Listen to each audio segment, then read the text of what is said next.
Eis aí um ser liberto. Pode caminhar para frente, pode retornar, caso deseje, ao mesmo ponto onde estava. Não poderemos jamais voltar no tempo, mas existe em nós uma morada onde podemos habitar no passado. Essa morada é constituída de nossas memórias. Será que são as memórias que habitam em nós, ou somos nós que habitamos em nossas memórias? A memória é a conservação do passado no ser que caminha no presente e que se projeta para o futuro.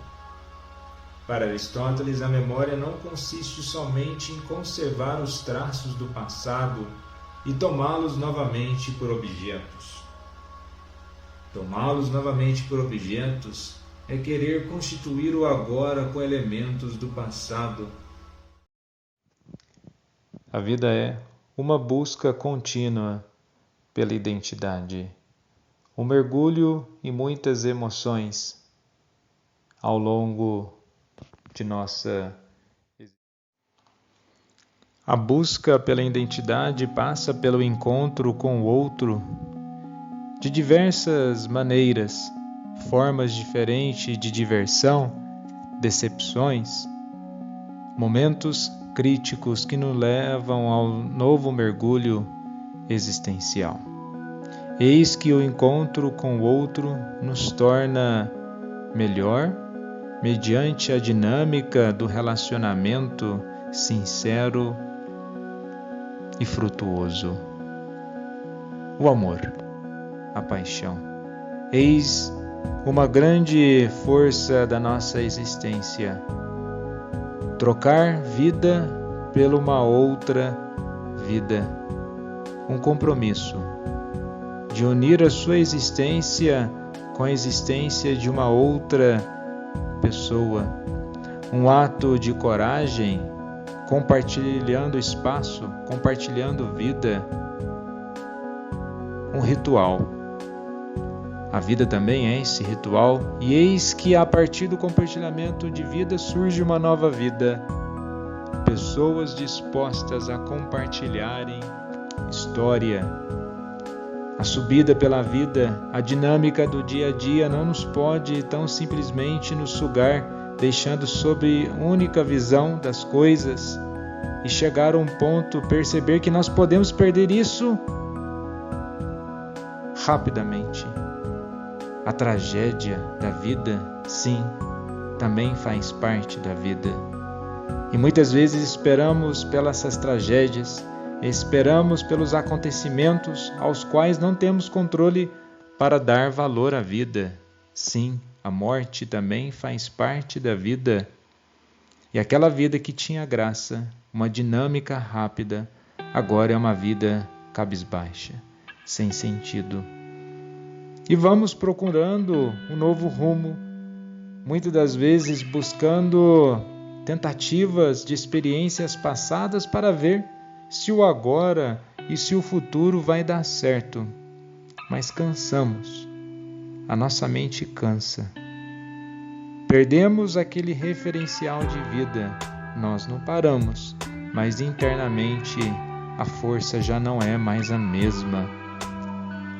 E percebemos isso. Percebemos isso biologicamente, psicologicamente e ainda estamos buscando enxergar a vida de uma forma diferente. Até o momento não se vê o rosto desse indivíduo. Ainda não conseguiu enxergar a vida de uma forma diferente. E será que temos que esperar o final de tudo para olharmos para trás e buscar enxergar o rosto das pessoas, buscar enxergar os momentos que nós perdemos? Agora sim, o rosto das pessoas, o rosto desse indivíduo. Eis aí um ser que agora vê a vida de uma forma diferente e que nossa vida não seja unicamente no final da mesma olharmos para trás como se fosse um flash de tudo aquilo que fizemos ou deixamos de que fazer e possamos unicamente aproveitar essa grande celebração, esse grande ritual de passagem, de acontecimentos. A vida. Eis aí um ser.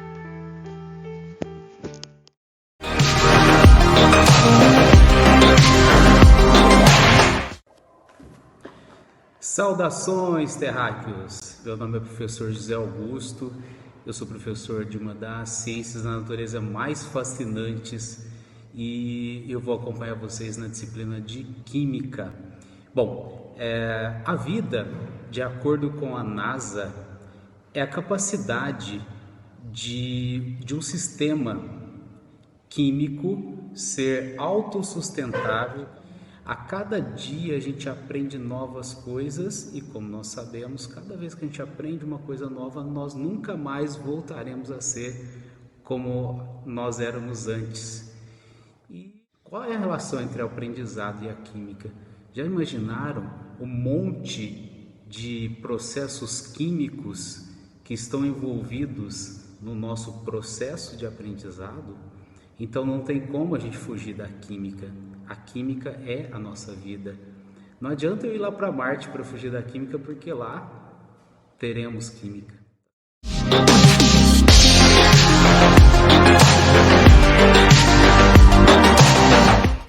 Falar sobre a vida na percepção da geografia é interessante demais e ao mesmo tempo é uma das que mais se aplicam no cotidiano das pessoas.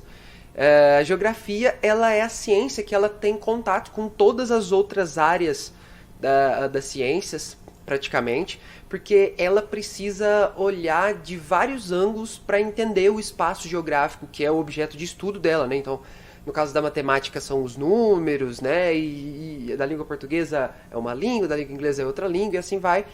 Da geografia, o objeto de estudo é o espaço geográfico. Para enxergar ele melhor, a gente precisa olhar do ponto de vista da matemática, da química, da física, né? De todas as matérias praticamente. Então, assim que você nasce, você já está em algum lugar. Né? Você já está em algum lugar. Você vai morar em uma casa e ali você vai construir os seus laços, suas experiências. Ali você vai criar topofilia, que são as lembranças boas e os afetos que você vai ter com o lugar que você vive, mas também vai desenvolver alguma topofobia, que são as lembranças ruins e os traumas em relação ao lugar onde você está, né, onde você vive. Aí você cresce um pouco e você começa a observar alguns padrões na paisagem ao redor de você. Você começa a diferenciar, por exemplo, o espaço urbano do espaço rural, o que é natural, o que foi criado pelo ser humano. Ainda jovem, você já começa a reconhecer sua região, entender que minha casa está numa rua, minha rua está num bairro, e o bairro ele é uma parte ou uma região da cidade, que tem uma outra cidade vizinha, e as cidades fazem parte de um estado, e assim sequencialmente, né, passando por todas as escalas.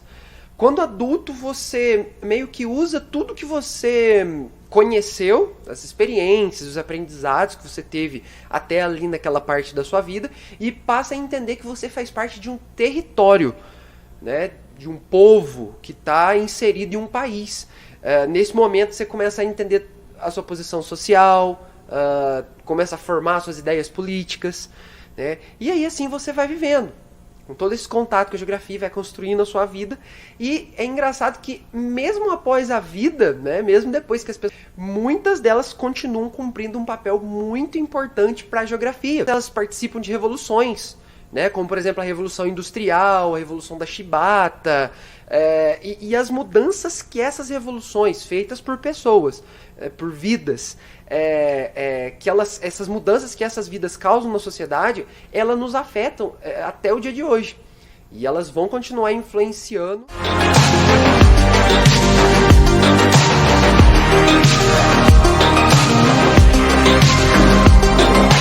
Salve meus queridos e minhas queridas, meus amores e minhas amoras. O professor Matheus está aqui.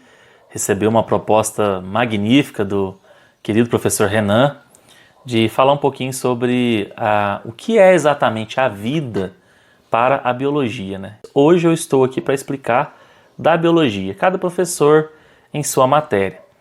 Bom, pessoal, é o seguinte, antes da gente falar exatamente sobre vida e tudo mais, a gente tem que ter algumas concepções que são importantes, né? Para que a gente fale de vida, a gente precisa entender, primeiro, o que é, dentro da vida, a unidade funcional, né? Quando a gente usa o termo unidade funcional, a gente está se referindo a quê exatamente? É uma coisa única, né, que funciona. Então, dentro da vida ou de um ser vivo, existem essas famosas unidades funcionais, que vocês sabem muito bem, né, que a gente chama de célula. A gente chama de célula porque, na verdade, isso foi criado em algum momento durante os estudos de algum cientista. Então, dentro da vida ou de um ser vivo, existe, para falar a verdade para vocês, o cientista responsável pela criação desse nome célula, ele chama-se Robert Hooke, né? E ele criou esse termo em 1663. Para falar a verdade para vocês, o cientista responsável pela criação, ele fez isso, pessoal, porque ele estava estudando, né, com um microscópio bem primitivo, bem simples, um pedacinho de cortiça, que é a casca de uma árvore que vocês conhecem muito bem, que é usada para fazer a rolha, aquela que vai na garrafa de vinho. O Robert Hooke, então, ele fez um corte bem fininho naquela lâmina de cortiça, colocou no microscópio dele e viu várias lacunas, vários buraquinhos. Ele pensou, naquele momento, que se tratava de algo, aquelas lacunas, elas se tratavam de algo específico, algo talvez até vivo. E, na verdade, isso foi a posteriori, né, descobriu-se que aquilo, na verdade, eram os espaços que as células ocupavam antes delas morrerem, né? São lacunas. E o termo célula, ele é bastante interessante porque ele vem do termo cella ou célula, que na época eram espaços que geralmente monges femininos ou masculinos, né? No caso, geralmente a gente usa o termo freira, né, para feminino, eles ficavam naqueles espaços. Então o termo célula surgiu a partir da cela, que é aquele ambiente onde os monges ficavam. Isso aconteceu em 1663. Esse foi todo o início, né? Então foi a princípio descoberto a unidade funcional, né? Lógico que naquele momento eles não tinham noção exata do que seria essa unidade funcional, mas tudo bem. Mais para frente, dois pesquisadores de forma isolada, e isso é muito importante também a gente deixar claro, por volta ali de 1860 até 1880, dois pesquisadores alemães, eles isoladamente descobriram de fato o que era aquela célula, e eles propuseram que para todo ser vivo, ser chamado de ser vivo, eles tinham que ter no mínimo a célula, que era a unidade funcional. Abaixo disso não era considerado ser vivo.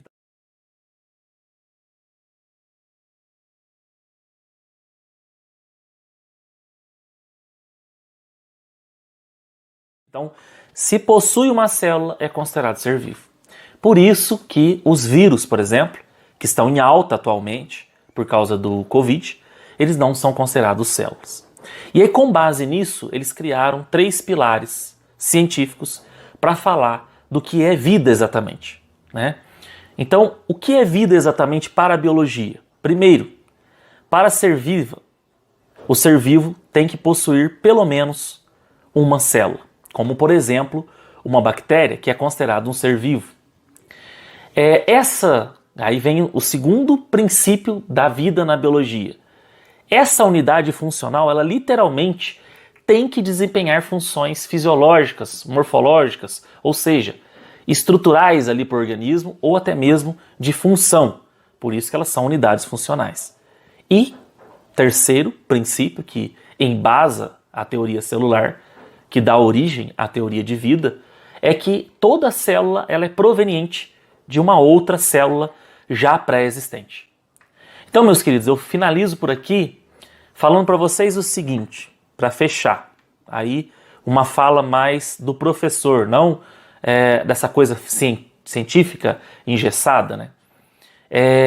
Para que nós possamos considerar que um ser vivo, literalmente, seja um ser vivo, ele precisa ter as suas próprias células e desempenhar funções com essas células. E a partir de uma apenas, né, a gente já teria a formação do que a gente considera como vida.